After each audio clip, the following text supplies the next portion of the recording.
Howdy everyone, welcome back for the Chapter 9 example problems. Here we're going to look at taking a Lewis structure and then analyzing it for the electronic and molecular geometry. We're going to look at hybridization, and then we'll also have a quick example of a molecular orbital diagram problem, very much like the ones that are in the end of the chapter, or at the end of the problem set, to have it, explicitly, what are you going to be doing with these? All right, so Chapter 9. The first thing we want to do is just apply the basic stuff from the beginning of the book. You got to trust me, memorize tables 9.1, 9.2, and 9.3. You just need to know them. They are what give you the shapes and angles of all the different possibilities, and so you just need to have them at your command. So we're looking at xenon tetrafluoride, so we'll go ahead and start that Lewis structure. We'll draw 4 fluorines, give them all an octet.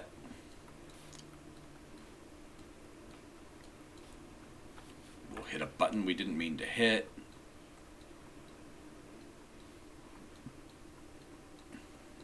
Okay. When we count up how many electrons we're supposed to have, right now we have 32. We are supposed to have 36, because 28 from the 4 fluorines and then 8 from the xenon. So we need to put 4 on the xenon, so we'll just put them there and there, so they're kind of out of the way. And there's our Lewis structure. Now, based on this, we'd say, okay, there are 6 electron domains around the xenon, 4 bonds and 2 non-bonding pairs. That means that the electron geometry, or the electron domain geometry, is going to be octahedral. Right? That's what we get when we have 6 of them.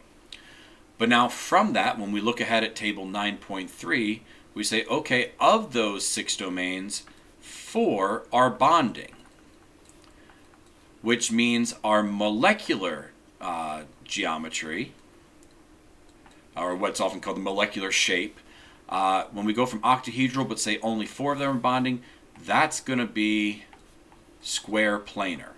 The lone pairs will be opposite each other, so of the 6 points, 2 that are opposite, whichever 2, that's where the non-bonding pairs are. The other 4 are left in a nice square flat plane, so, well, square planar. All right, now based on that, the angles coming from octahedral, they are all going to be 90 degrees. That's just what they are. I guess you could say, well, from this fluorine to that one, you could call it 180, but normally we just list, well, what's the smallest angle to the next atom, so it'll just be 90 degrees here. All right, so that was, hopefully just a straightforward one of, okay, draw the Lewis structure, count the domains, count how many are bonding, get the information from the table. But like I said, you got to memorize that information. Tables are not given to you on the test. For the next one, we're going to go a little bit deeper. We're going to do the same thing we just did, but also add in the hybridization. So we want phosphorus tribromide. So over here, phosphorus in the middle, our 3 bromines around it.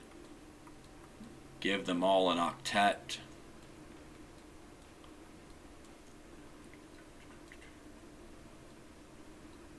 All right, that right there is 24 electrons. When we count up 7, 14, 21, phosphorus is under 5a, so we're supposed to have 26. We're missing 2, put them on the phosphorus. So now we're done there, everything's good. We look at this and say, okay, there are 4 electron domains. That means the electron geometry is going to be tetrahedral. And right there, actually, it's probably easier. As soon as you know that it's tetrahedral for the electron geometry, we now know that the angles will be 109.5 degrees, or at least idealized as 109.5. So that the angles come directly from the electronic geometry. We then come back and say, okay, of those 4 domains, 3 of them are bonding.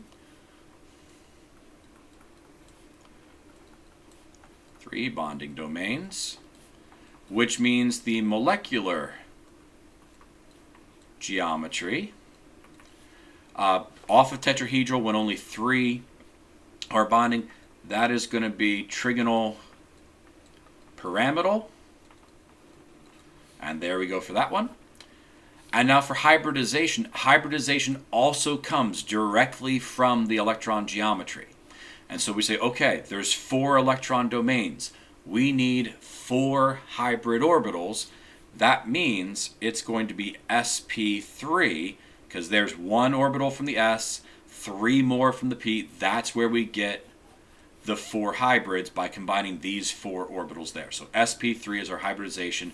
We got that right from here, that a tetrahedral electron geometry, 4 domains, is going to have 4 hybrid orbitals. All right, so hopefully you see that hybridization really not that tricky. It's confusing. It's a total lie. But as far as labeling it, you just say, how many electron domains? That's how many labels I need. 4 labels, 4 domains. All right, for our last one, this is where it gets really confusing sometimes, but we're going to try to simplify it for you. When we do molecular orbital diagrams, in the book problem that has this, it says refer to the figure, I think it's, I'm looking at it, 9.42. The problem is there's 2 outlines in 9.42, so you're like, well, which one do I use? We're going to use the one that I refer to as the ornament structure, where you have the sigma down here, you have a pi, you have pi star, and then you have sigma star. That's the arrangement that you can use for all these problems that you're going to be given in the problem set. Here in the middle, we'll have our 2 atoms. And so what the problem set will do is, in class, we're going to march through, if you haven't already gotten that lecture, all the homonuclear diatomics, where it's the same atom twice. So C2, N2, O2, F2, right? The same atom twice. But in the problem set, they're going to do only heteronuclear. So here we have N and O. And in many cases, they're also going to have a charge. So you have to either add or remove an electron from that. And so if the first thing we can do is say we're looking at how many p, in this case 2p electrons equal. Well, nitrogen is 2p3, so that's 3. Oxygen is 2p4, so that's 4 more. But then the +1 charge means, oh, we lost an electron. We got rid of one, so that's -1. That means if we add this all up, we have 6 electrons. And so if you don't want to worry about where do I put my arrows here on the outside for the N and the O, and where do I put the plus, just don't worry about it. Just say, I have 6 electrons total that I need to care about. Let me just put them in the middle. So if we do that, we'll say, okay, the first 2 go down here in sigma, so 1 up, 1 down.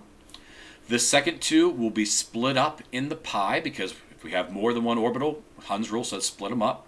So 1 up, second 1 up. The 5th and 6th electron will pair up, so down, and then we're done. And so if we then look at that, we say, okay, bond order. What will the bond order be for this thing? It'll be 1/2 the bonding electrons, we have 6 of them, minus the anti-bonding electrons, we have none of them. So 1/2 times 6, it's a bond order of 3. Okay, great, that's it. So kind of like a triple bond. The other thing you'll probably be asked to do is label, are they paramagnetic or diamagnetic? Diamagnetic means everything's paired up. Paramagnetic means there's some unpaired electron there. We see only paired electrons, so all electrons are paired. Oops, paired. That means that NO plus